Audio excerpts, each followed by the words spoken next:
Ambala Delhi highway के साथ लगते गांव शाहपुर के सीनियर सेकेंडरी सरकारी स्कूल में देर रात बरामदे की छत गिर गई।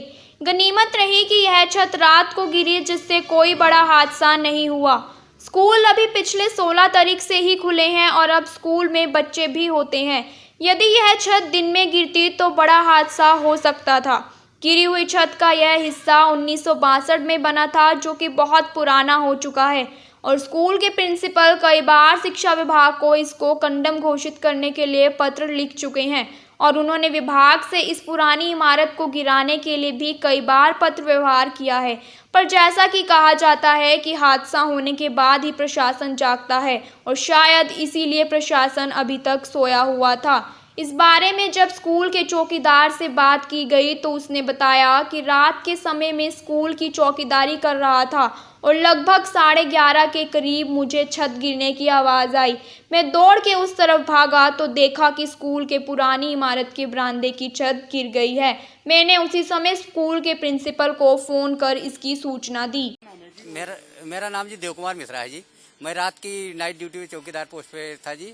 तो मैं राउंड लगा रहा था, इतने में 11:30 बजे के करीब बरामदे की गिरने की आवाज़ आई। मैं दौड़ के आके देखा तो बरामदे की छत गिर चुकी थी। मैंने तुरंत प्रिंसिपल साहब को सूचित किया जी। 15 फुट के दूरी पे हमारा कमरा है जी, लेकिन मैं उस समय राउंड पे था जी। नहीं, और तो कोई नुकसान नहीं हुआ जी। स्कूल के प्रिंसिपल से जब बात की गई तो उन्होंने बताया कि मुझे रात को लगभग 11:30 बजे स्कूल के चौकीदार का फ़ोन आया और उसने मुझे बताया कि स्कूल की पुरानी इमारत के कुछ हिस्से की छत गिर गई है और सुबह आकर हमने गिरी हुई छत का निरीक्षण किया और अपने उच्च अधिकारियों को सूचना दी। उन्होंने बताया कि यह पुरानी इमारत 1962 की बनी हुई है और यह इमारत पूरी तरह से कंडम हो चुकी है। हमने कई बार पत्र के द्वारा विभाग को इस बिल्डिंग को गिराने के लिए लिखा है, पर आज तक कोई कार्रवाई नहीं हुई। उन्होंने बताया कि कोरोना की वजह से पिछले काफ़ी समय से स्कूल बंद था, पर अब 16 जुलाई से सरकार के आदेश पर कुछ कक्षाओं के विद्यार्थी स्कूल में आने लगे हैं। उन्होंने बताया कि स्कूल में इस वक्त 500 के लगभग विद्यार्थी पढ़ते हैं और 300 के लगभग स्टाफ है। प्रदीप सिंह है जी। मैं यहाँ पे लेक्चरर पॉलिटिकल साइंस पे काम कर रहा हूँ। एज ए डीडीओ का कार्यभार भी संभाला हुआ है। सर ये ना बहुत दिन पहले से दरार खुलनी शुरू हुई बरांडे में। ये बिल्डिंग जो है 1962 की बनी हुई है, तो धीरे धीरे करके ये कभी इसमें से प्लास्टर गिर जाता, कभी थोड़ा और लेंटर झड़ जाता। धीरे धीरे करके ये दरार खुलनी शुरू होगी बरांडे में। तो हमने ऊपर भी गवर्नमेंट को 2 बार अधिकारियों को सूचना इसकी दे रखी है। उन्होंने भी हमें आश्वासन दिया था कि ये इस बारे में जो है इसको जल्दी डैमेज घोषित करके इसको दुरुस्त करवाएंगे। ये सर रात को 11:30 बजे हादसा हुआ। हमारे जो चौकीदार हैं देव कुमार मिश्रा जी, उनका मेरे पास रात को फ़ोन आया कि वो जो बरांडा गिरने वाला हुआ पड़ा था वो गिर चुका है पूरी तरह।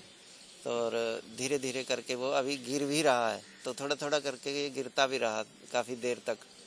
और ये शुक्र हुआ ऊपर वाले का कि ये घटना जो है वो रात को घटित हुई, कि दिन में कोई नुकसान ना हुआ।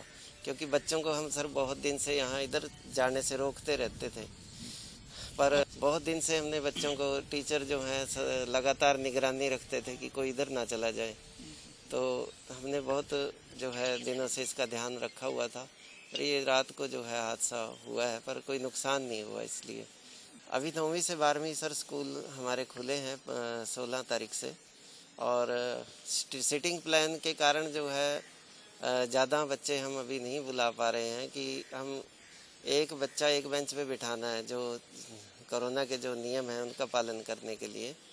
तो उसलिए हम एक दिन लड़कों को बुला लेते हैं, एक दिन गर्ल्स को बुला लेते हैं। इस मामले में उपायुक्त अंबाला ने कहा कि सभी प्रिंसिपल को बोला गया है कि अपने स्कूल बिल्डिंग को एक बार अच्छे से जांच लें। अगर कोई बिल्डिंग जर्जर हो चुकी है तो उसे कंडम घोषित करवाएं, ताकि दोबारा ऐसी घटना ना घटे। इस स्कूल को भी या बाकी के लिए भी सभी प्रिंसिपल्स को कहा गया है अपनी बिल्डिंग से एक बार जांच ले, जो कंडम होने लायक है वो कंडम करवाए, और ऐसा हादसा ना हो तो इसके लिए प्रिंसिपल की जिम्मेवारी लगाई गई है आगे।